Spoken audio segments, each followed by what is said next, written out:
नमस्कार सर्वांना. आज आपण तुळशीची कथा ऐकणार आहोत. दिवाळी ही तुळशीच्या लग्नापर्यंतच सुरू असते असे म्हटलं जातं. तुळशीचं लग्न झालं की दिवाळी संपते. कार्तिक महिन्यातील प्रबोधिनी एकादशी ते कार्तिक पौर्णिमा म्हणजेच त्रिपुरारी पौर्णिमापर्यंतच्या 4 दिवसात कधीही तुळशीचं लग्न घरोघरी लावलं जातं. हिंदू धर्मात तुळशीच्या लग्नानंतर विवाह मुहूर्त सुरू होतात. आपल्या कुठल्याही सणाची एक गोष्ट असते, तशीच ती तुळशीच्या विवाहाचीही आहे. ही प्रथा कधी सुरू झाली, त्याचं कारण काय, या सगळ्या गोष्टी एका कथेमध्ये आहेत. तुळशी ही पूर्वीच्या जन्मात वृंदा या नावाने ओळखली जायची. मथुरेच्या कालनेमी या दैत्यराजाला मुलगी झाली. त्याने तिचं नाव वृंदा असं ठेवलं. तर ही वृंदा लहानपणापासूनच भगवान विष्णूची भक्त. वृंदा जशी मोठी झाली तसं तिचं लग्न जालंधर नावाच्या राक्षसाशी करून देण्यात आलं. आता हा जालंधर कसा जन्माला याची पण एक कथा आहे. स्वर्गाचा राजा इंद्र आणि महादेव शंकर यांच्यात एकदा भांडण झालं आणि दोघांची लढाई सुरू झाली. त्यात शंकराने रागाने आपला तिसरा डोळा उघडला. परंतु देवांचे गुरु बृहस्पती यांनी यामध्ये मध्यस्थी केली. त्यांनी शंकराची विनवणी केली की यातून कोणताही विध्वंस घडवू नका, इंद्राला माफ करा. त्यांच्या विनंतीला मान दिला आणि आपला डोळा एका समुद्रावर केंद्रित केला व आपल्या डोळ्यातील आग तिथे सोडली. त्यातून एक राक्षस बाळ जन्माला आलं. तोच हा जालंधर. त्याच्यासाठी एक राज्यही निर्माण करण्यात आलं. हा जालंधर शूर होता, पराक्रमी होता, पण तितकाच घमेंडी, गर्विष्ठ आणि सत्पिसासू होता. त्याचं लग्न वृंदाशी झालं आणि त्याला तिच्या पूजेतलं पुण्य मिळालं. तिच्या पतिव्रतेचं सामर्थ्य मिळालं. असं म्हणता येईल की तिने आपल्या नवऱ्याच्या सुखासाठी आणि जीवनासाठी एक सुरक्षा कवच निर्माण केलेलं. तो जेव्हा युद्धाला जायचा त्यावेळेस वृंदा पूजेला बसायची आणि तो परत येईपर्यंत तिथून हालायची नाही. त्यामुळे त्याला प्रत्येक युद्धात जीवनदान मिळायचं आणि त्याचाच विजय व्हायचा. त्यामुळे मग हा जालंधर वाटेल तसा वागू लागला. जेव्हा समुद्रमंथन झालं आणि त्यातून जो खजिना बाहेर आला, त्यावर मग जालंधर स्वतः हक्क सांगू लागला. त्याचं असं म्हणणं होतं की माझा जन्म समुद्रात झाला आहे, त्यामुळे समुद्रातल्या गोष्टींवर माझाच हक्क आहे. अर्थात देवांनी त्याची मागणी धुडकावून लावली. परंतु जालंधर देवांशी युद्ध करायला लागला. वृंदाच्या तपश्चर्या प्रकारामुळे आणि मुळे तो देवांवर वरचढ होऊ लागला. मग सगळ्या देवांनी विष्णूकडे धाव घेतली. सगळे देव विष्णूला विनवणी करू लागले की जालंधराचा नायनाट करा. परंतु विष्णूची एक अडचण होती.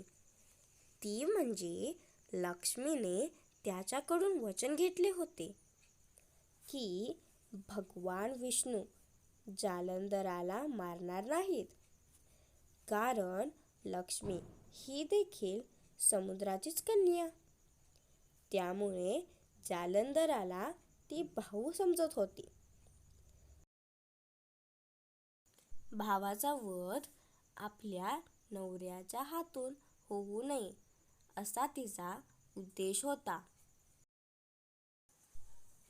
त्यामुळे भगवान विष्णू देवांना मदत करू शकत नव्हते.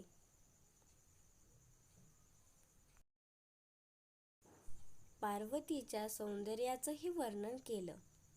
नारदांचे ते सगळं बोलणं ऐकून घमेंडी जालंधराला वाटायला लागलं, जगातल्या सगळ्या चांगल्या गोष्टी आपल्याकडे असाव्यात, कैलास आपल्याकडे असावा आणि पार्वतीही आपली व्हावी. आणि मग हव्यासापोटी जालंधर कैलास पर्वतावर चालून गेला. तो युद्धाला आला. म्हणून भगवान शंकरांनी देखील युद्ध चालू केले. दोघांमध्ये घनघोर युद्ध सुरू झाले. तसा शंकरांचा पराभव करणे कोणालाही शक्य नाही.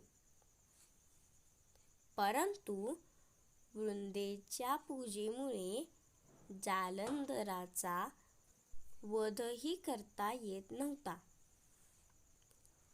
जालंधराला कोणतंही रूप घेण्याची विद्या अवगत होती.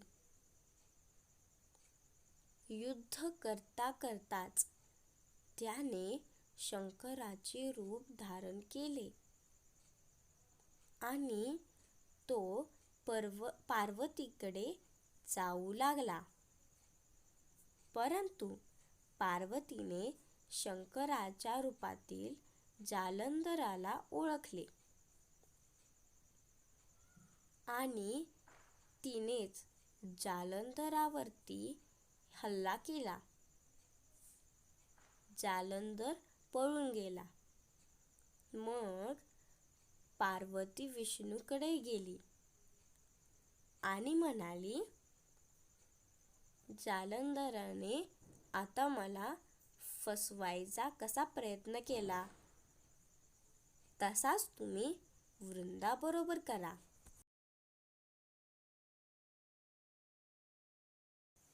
तिकडे वृंदा आपल्या नवऱ्याच्या विजयासाठी आणि दीर्घायुष्यासाठी पूजा करत बसलेली होती. जालंधर येईपर्यंत ती पूजेतून उठणार नव्हती. सगळे देव विष्णूचा धावा करू लागले. परंतु यामध्ये विष्णूला वृंदाला फसवायचं नव्हतं, कारण ती त्यांची निस्सीम भक्त होती. परंतु तिकडे युद्धात जालंधरची हार होणे देखील गरजेचे होते. म्हणून मग शेवटी देवांच्या विनंतीला मान देऊन विष्णूंनी जालंधराचं रूप घेतलं आणि ते जालंधरच्या राजवाड्यात वृंदा पूजेला बसली होती तिथे गेले. जालंधराला तिथे पाहून वृंदा पूजेवरून उठली आणि तिने जालंधरच्या पायाला हात लावून नमस्कार केला. पण यामध्ये तिची पूजा भंग झाली आणि तिकडे शंकरांनी जालंधराचा वध केला आणि जालंधरचे शिर राजवाड्यात येऊन पडले. वृंदेला कळून चुकले की आपल्यासमोर जालंधर म्हणून जो उभा आहे तो जालंधर नाही. म्हणून तिने विचारलं की माझ्यासमोर उभा आहे तो कोण आहे. मग विष्णू आपल्या मूळ रूपात परत आले. विष्णूंना तिथे पाहून वृंदाला कळून चुकले की आपल्याच देवाने आपल्याला फसवले आहे. म्हणून वृंदा चिडली आणि तिने विष्णूला शाप दिला की तुम्ही हृदयशून्य दगड आहात. तू आता दगडच होशील. त्याबरोबर विष्णू दगड झाले. त्यालाच शाळीग्राम असे म्हणतात. बघता बघता हा शाळीग्राम मोठा होऊ लागला आणि सर्व जग व्यापू लागला. त्यामुळे संपूर्ण भूमंडळाला धोका निर्माण झाला. मग परत सगळे देव आणि लक्ष्मी देखील वृंदेची प्रार्थना करू लागले. शेवटी जगाच्या कल्याणासाठी वृंदेने आपला शाप मागे घेतला. जालंधराचं शिर आपल्या मांडीवर घेऊन वृंदाने अग्नीत प्रवेश केला. तिची जळून राख झाली.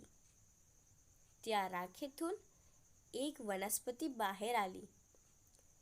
तिचंच नाव विष्णूंनी तुळशी असे ठेवलं. त्यानंतर विष्णूंनी तुळशीला वरदान दिलं की तुळशीबरोबर नेहमी शाळीग्राम असेल. तुळशीचे रोप प्रत्येक घरात लावलं जाईल आणि त्याची पूजा केली जाईल. विष्णूला जे काही अर्पण केलं जाईल त्यावर तुळशी पात्र असेल. म्हणूनच असं मानलं जातं की तुळशीपत्र ठेवलेली कोणतीही वस्तू विष्णूपर्यंत पोहोचते. मग ते नैवेद्य असो, दान दिलेले धन असो किंवा आणखी काही. ही घटना कार्तिक महिन्यात घडली. म्हणूनच या दिवसात तुळशी विवाह केला जातो. हा तुळशी विवाह करताना तुळशीला सौभाग्याची लेणी दिली जाते. लग्नाचे सगळे विधी केले जातात आणि लग्न लागल्यानंतर फटाक्यांची आतिषबाजी देखील केली जाते. विवाहित दाम्पत्यांनी तुळशीचं लग्न लावावं असं म्हणणं मानलं जातं. ज्या दाम्पत्यांना मुलगी नाही त्या दाम्पत्यांनी जर तुळशीचं लग्न लावलं तर त्यांना कन्यादानाचे पुण्य मिळतं असं मानलं जातं. आता ही कथा आणि प्रथा जर पाहिली तर काहींना हा पुराणातला फोलपणा आहे असेही वाटेल. वृंदा जर इतकी नवऱ्याच्या सुखासाठी झटत होती तर आपल्या नवऱ्याने चांगलं काम करावं त्यासाठी तिने का प्रयत्न केले नाहीत असेही वाटू शकते. किंवा काहींना देवांच्या गोष्टीतही स्त्रीला दुय्यम स्थान आहे असंही वाटू शकते. धन्यवाद. व्हिडिओ आवडला असेल तर लाईक करा, शेअर करा आणि सबस्क्राईब करा.